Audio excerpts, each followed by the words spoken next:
we would like to open this ground for questions from the people who are attending this session. So the first question goes like, ma'am, when we talk about spirituality, a lot of people relate spirituality to religion.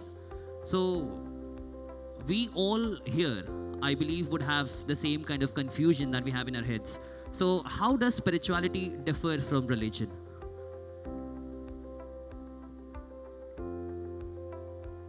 So first of all, just to say, I'm so touched and so glad to be with you all today. So glad that you've all come to be part of this literature festival. The importance of reading is something that cannot be overstated. We were just doing a press conference back at the hotel with Chaitanji and some other of the authors and speakers, emphasizing how that which you get from reading, not just textbooks, not just memorizing facts and figures, but actually that which you get from reading books is something that you can't get anywhere else. So I'm very happy to see all of you here.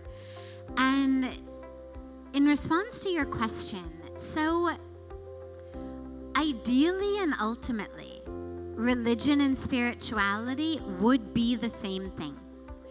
Let's do one thing. Raise your hand if you consider yourself religious. Let's just see. Raise your hand if you consider yourself a religious person. Raise it high. Okay. Now, raise your hand if you consider yourself a spiritual person. Okay. So, we have a big difference. Now, ideally, religion and spirituality would be the same thing.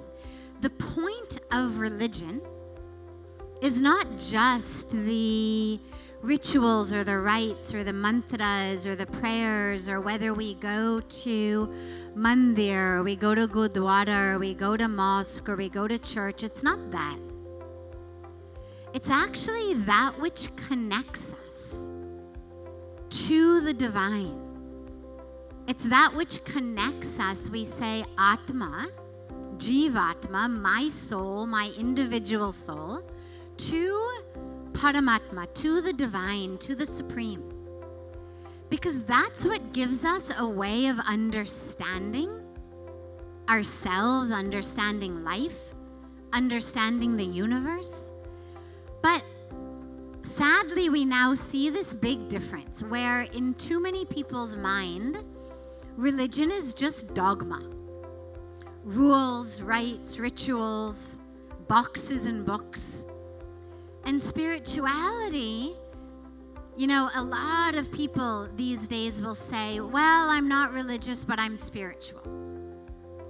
And that actually makes me really sad, because what it means is they want to connect to spirit, but they don't necessarily want all of the rules and rituals and boxes.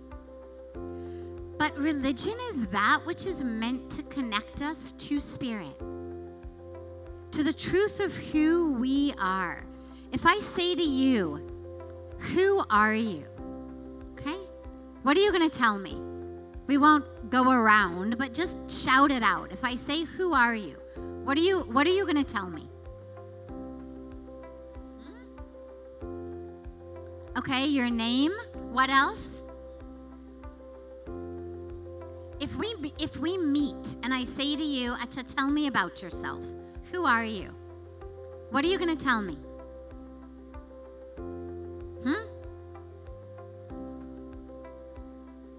I can't hear you. What are you going to tell me? We would request the people to please be a little louder when you respond. I don't know if we have a mic for the audience. If we do, that would be fantastic. Otherwise, just imagine you and I sit down together. I say, हाँ बताओ, आपके बारे में बताओ. What are you going to tell me? I heard name. What else? Anybody going to tell me what you're studying in school? You're going to tell me where you're from? Right? Maybe you'll tell me your age. Anybody going to tell me something about your parents? Right? Anybody going to tell me your religion? Anybody going to tell me your favorite sport or favorite subject in school? Okay. So this is 7 or 8 or 10 different things. But is that really you?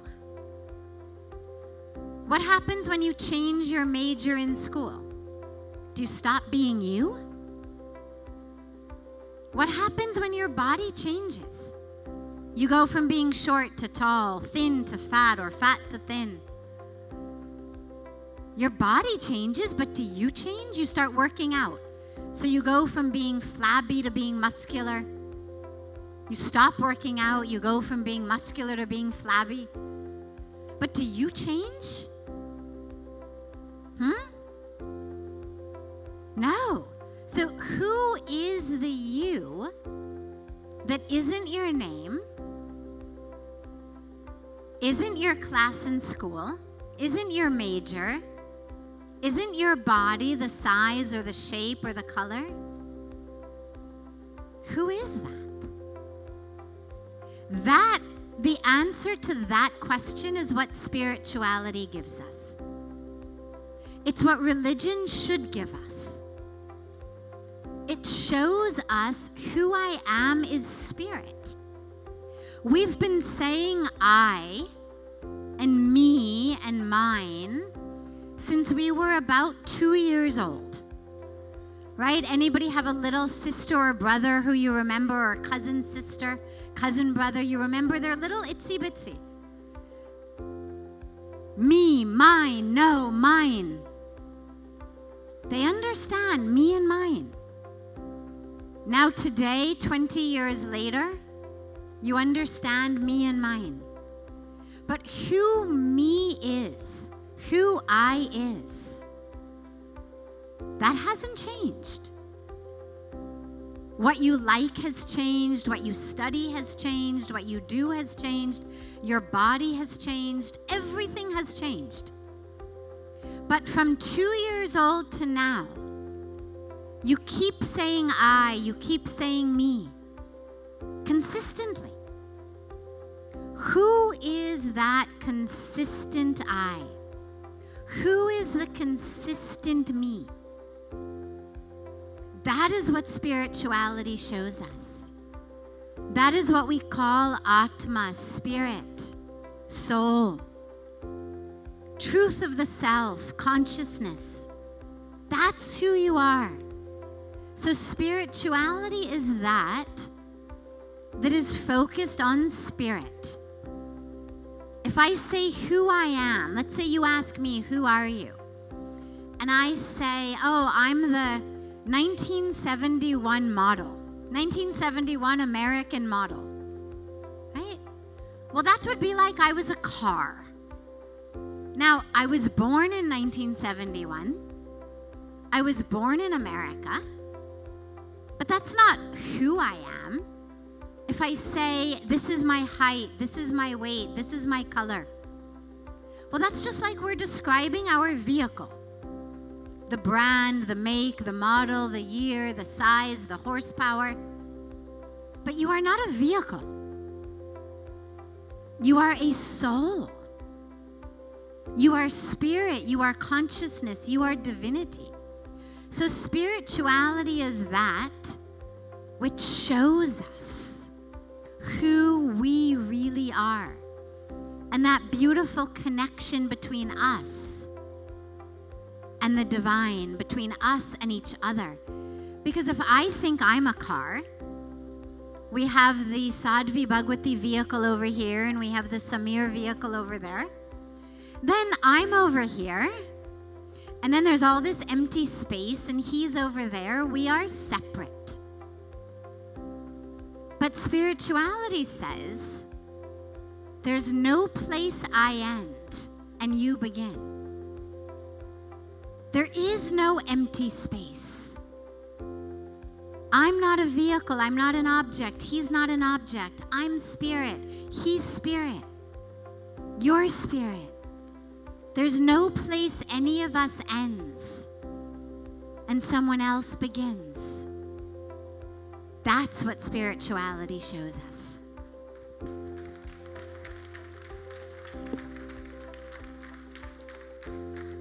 Ma'am, thank you so much for answering to that. I just had a follow-up question to this one. How does one place spirituality in a multi-religious community like India? So, let me ask you something, okay? Your name is Samir. What does your mother call you? My mom calls me by the same name. Yeah. When you were young, what did she call you? She used to call me by a nickname. Right. Nickname क्या है? She used to call me Shanky. Okay. कोई कभी बेटा बोला होगा आपको? A lot of other names they followed. Yes, Naturally. definitely. So teach us some of them. What are the couple names that they called you? It is very common in India to be called Beta, Raja Beta, stuff like that. Okay. So, do you have any sisters or brothers? I have a younger brother. What does your brother call you? Bhaiya. Okay.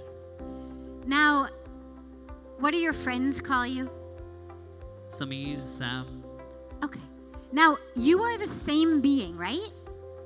One being, one Samir. We've mentioned only 3-4 relationships: mother, brother, friend. But itne sare names he's already given us. One being, one man. So many names.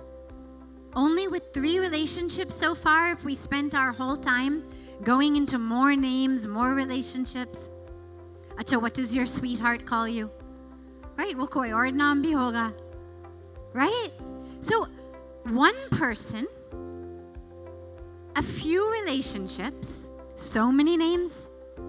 Now, when we look at a multi-religious society, all we're saying is one God, different relationships with different people, known by different names, but God is the same.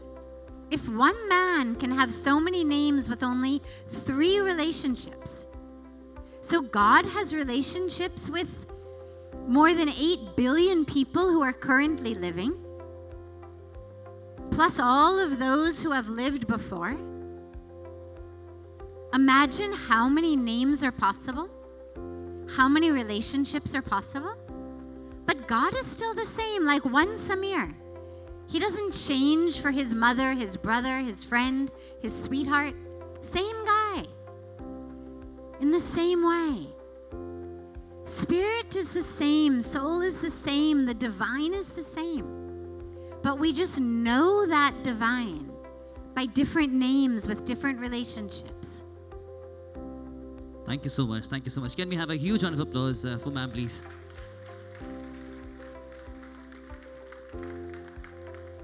Coming to the next question, isn't spirituality kind of a business now? We had Buddha, Mahavira, or Krishna. None of them charged for the knowledge that they gave to their disciples. But now, finding oneself costs anywhere between a few thousands to a few lakhs. How can one, or how do we justify this paradox? Great question.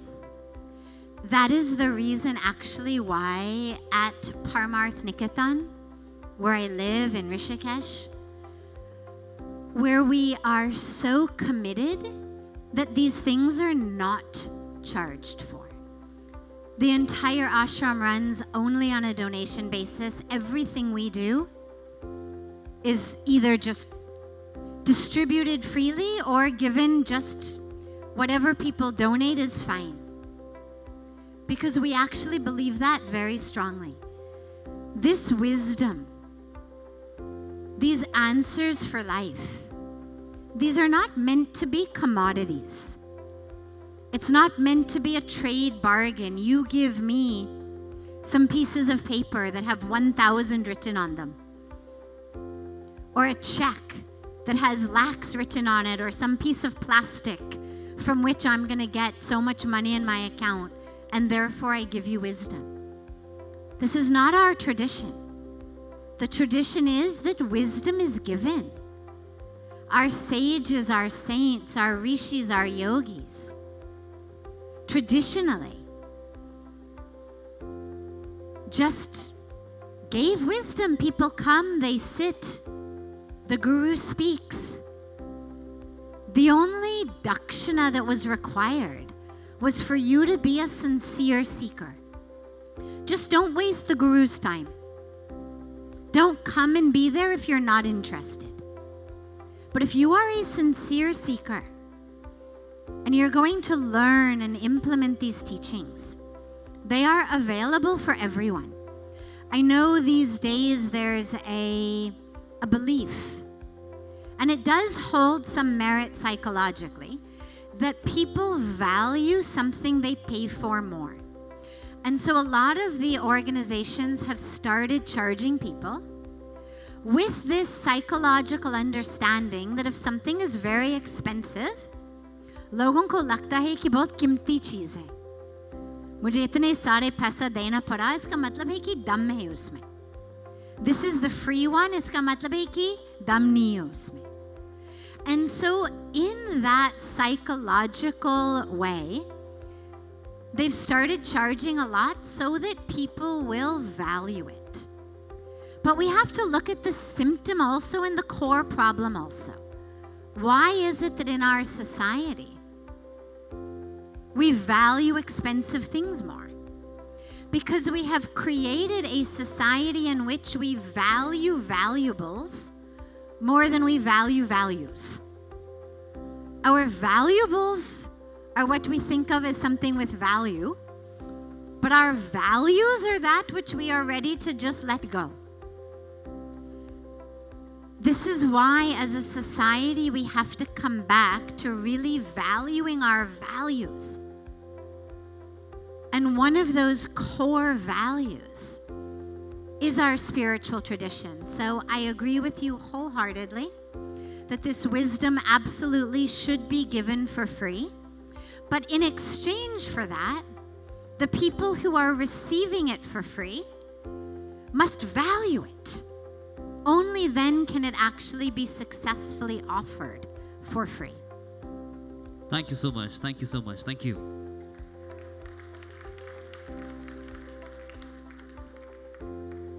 A lot of people, they struggle to find meaning and purpose in their lives, and they turn to spirituality as a way to find answers. How do you think your books can help readers on their spiritual journeys?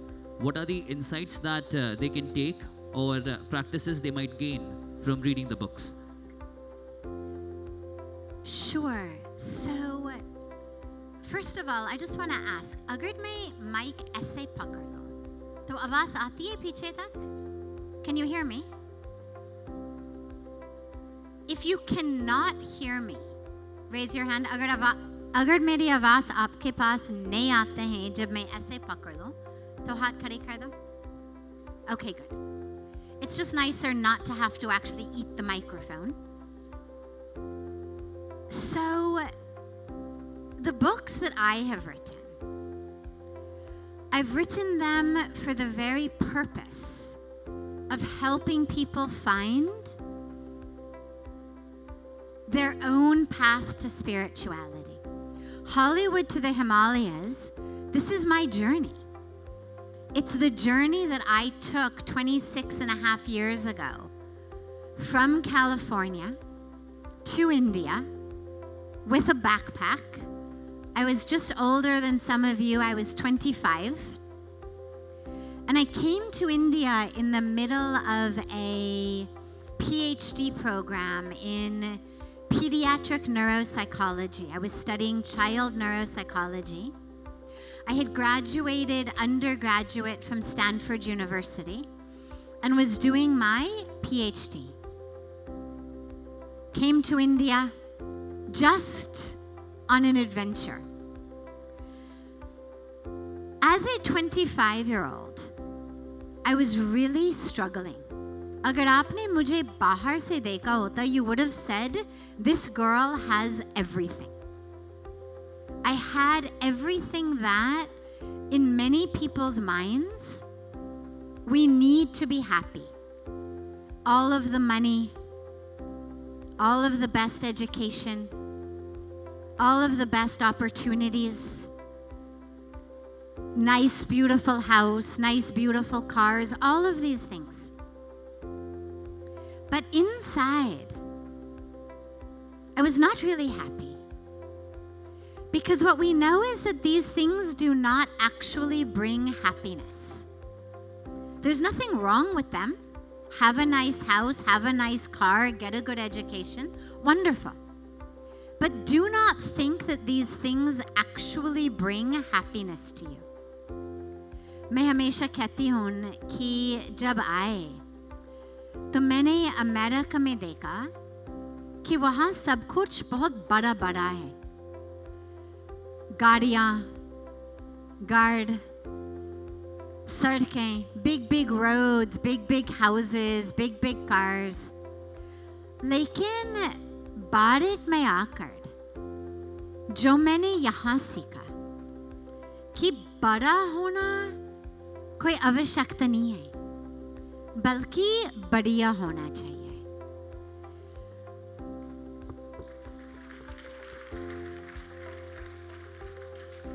और मैं इसलिए कह रही हूँ क्योंकि this culture, this spirituality, this sanskriti, these sanskaras, these values that we talk about, this actually is where happiness comes from. It actually is where meaning and fulfillment and peace in our life comes from. So I've written the book to share with people what lessons I learned. Now, obviously, I stayed back. I came thinking I was coming just for 3 months, just 1 semester off of my PhD program. But I was so touched, so transformed by this culture, by the teachings, by the insights of this culture, that I knew this is where I need to be. This is where I need to stay. And then, finally, 26 years later, I brought out the book. 25 years later, it came out, on what are all of those lessons that I learned in my life that brought spirituality into my life and made me go from someone who was suffering anger, suffering depression, suffering pain, suffering frustration, suffering misery, suffering addiction, suffering so much. And how spirituality brought me healing, real transformation. And therefore how that is possible for everybody. So reading books, not just adventure books, not just science fiction books, but actually books that can touch us and inspire us, give us a different way of seeing things. This is wisdom. When we talk about swadhyay, right? When we look at the values that we're told, one of the core tenets and principles is swadhyay. It means study, but study of the self in a very deep way. And one of the ways of learning more about ourselves is actually by reading books by others, because it gives us new perspective, new ways of thinking about our own selves. Like, I hope that everyone who reads Hollywood to the Himalayas, that everyone who's suffering, everyone who thinks ki I cannot have peace, I cannot have joy, I cannot have awakening, कि सभी को लगेगा कि अगर उनको हो सकता है तो मेरे को भी हो सकता है. That if she can do it, so can I. And that's what we get from books. Thank you so much. Thank you so much for answering that. Thank you. I have two more questions. I would like to go ahead with those. In this age of social media and digital revolution, there is a surge in people who claim to be spiritual gurus or life mentors. How can we put a regulation on these self-claimed gurus? And because I believe that when a lot of people claim themselves to be spiritual leaders or gurus or life mentors, they further lower the credibility of those who practice it genuinely. Very, very good point. Unfortunately, there's no equation that I can give you to know who is the right guru, who is the right one to follow. But I can give you an equation of knowing who is the wrong one to follow. Anyone who tells you that they are the best, anyone who tells you that their wisdom is better than anyone else's wisdom, anyone who tries to get you to follow them, I would run as fast as you can in the other direction. The word guru, the Sanskrit word guru, literally means the one who removes the darkness and brings the light. But the light that the guru, the real guru, brings is not on themselves. It's on you. The guru shines the light on you so you can see the truth of who you are. Any guru who is just shining the light on himself or herself, I would run as fast as you could in the other direction.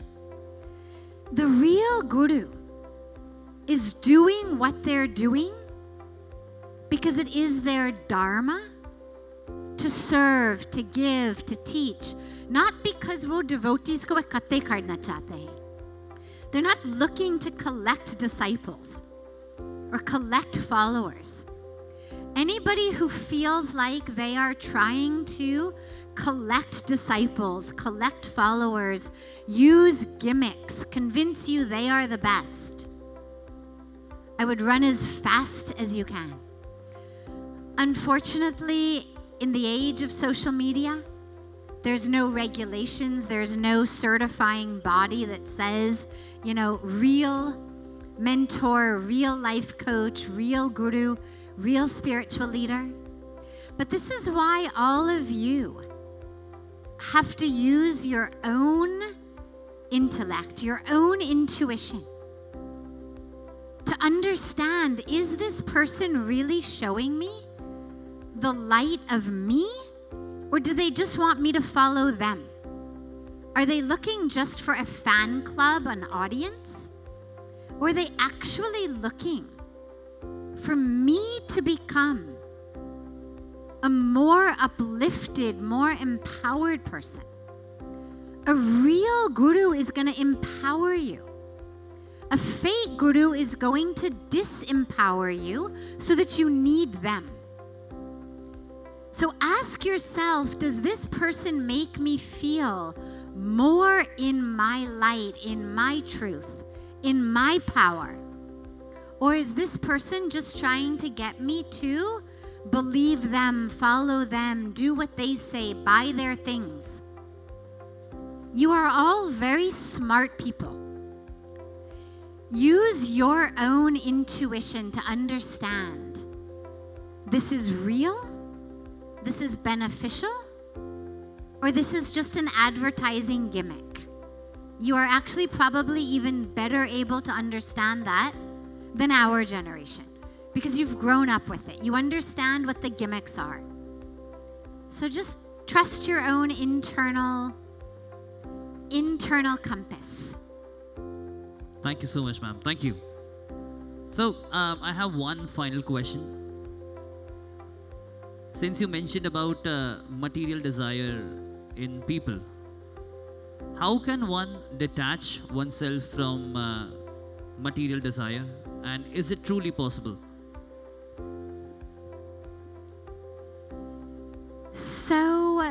First of all, there's no need to detach yourself from material possessions themselves.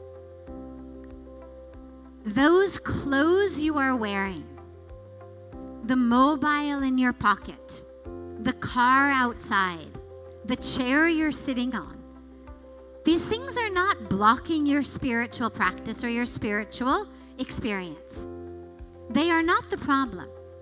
The problem is your actual attachment to them. So if I say to you, you need to let go of your phone, your car, your shoes, your shirt, your this, your that. Kaise lagega aapko? That's what you need to ask yourself, is how attached are you? It's not the things that are the problem. It's how you think about the things that are the problem. The best way to detach yourself from them, from the attachment to them, is to realize that something else is much better. Imagine that you are walking down the beach. Have you all been to the beach? Raise your hands if you've been to the beach. Piche wale log, have you been there? Raise your hand if you've been to a beach. Anybody been on the sand of a beach? Okay, a few of you. So on the beach, there are seashells. A lot of people, as they walk down the beach, they collect seashells.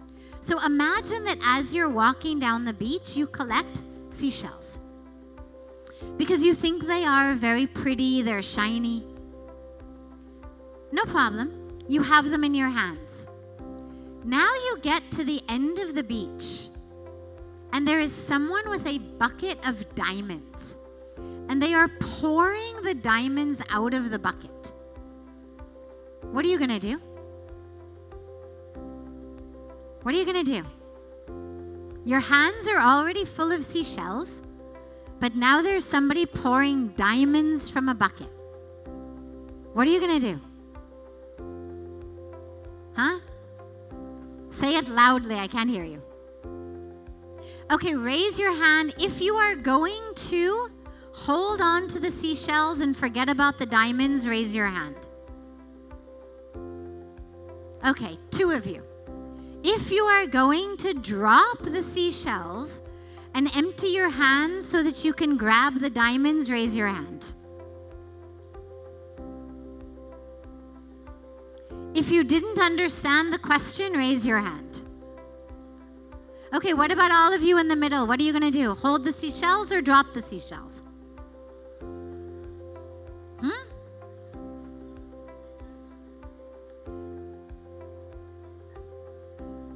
Yeah, so the reason we drop the seashells, the reason that most of us realize to drop the seashells, is because we realize that diamonds are much more valuable.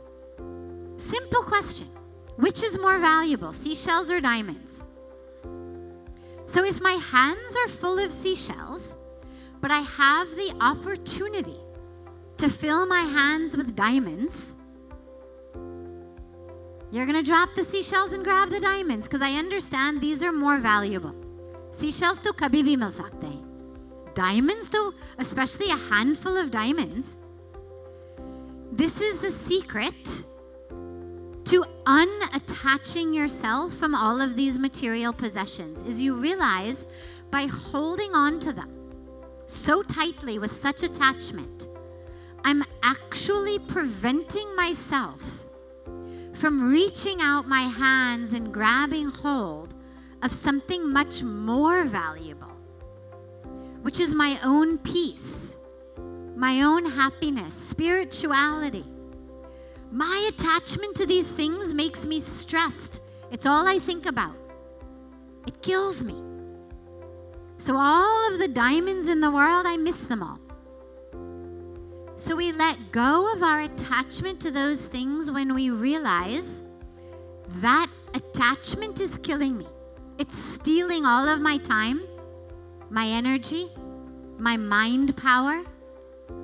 If I let it go, then I can actually grab hold of that which is much more valuable.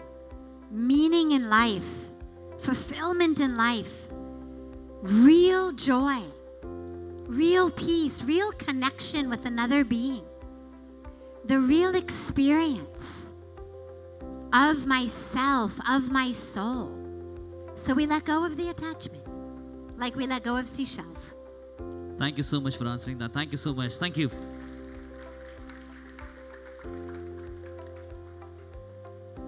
So, ma'am, you've been an author to 2 of your books, Come Home to Yourself and Hollywood to the Himalayas.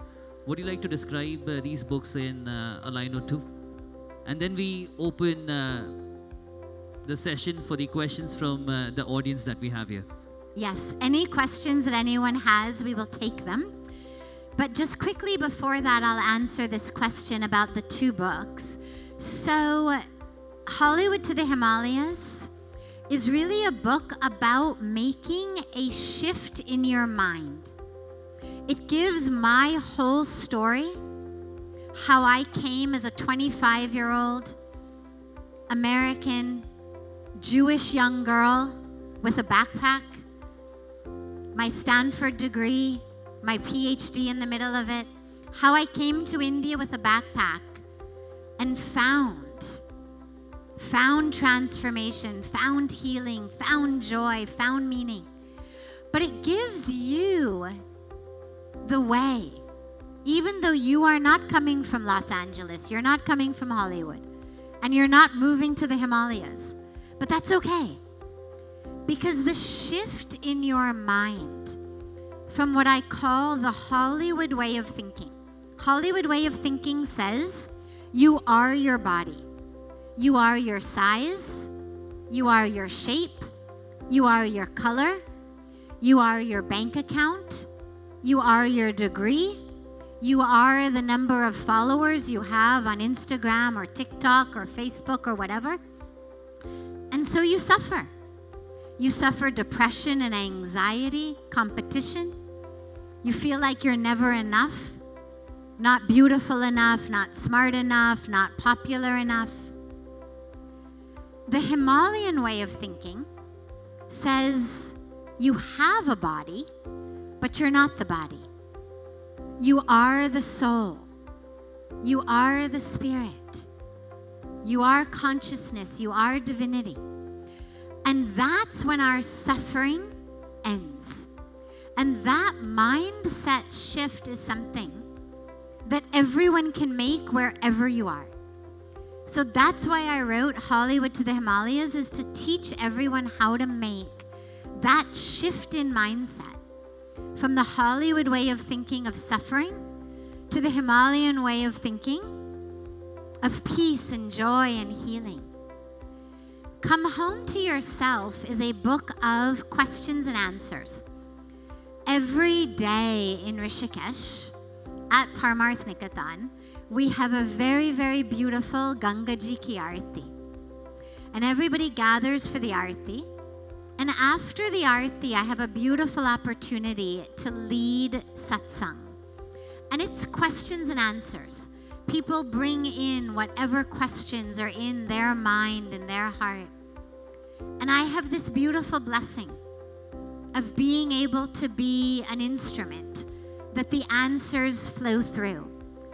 And so Come Home to Yourself is a book that has compiled questions and answers on how do we work with our emotions? How do I deal with anger and negative thoughts, negative emotions? How do we work in our relationships, family members, friends? How do I make friends with my mind? How do I know what my life purpose is? How do we meditate? Why do we meditate? All of these sorts of questions. Come Home to Yourself is the compiled questions and answers of all of those life questions that bring us back into the truth of ourselves. So those are the 2 books. They're both available here. And I think we are having a book signing thing someplace after this. So if you bring books, I'm happy to sign them for you.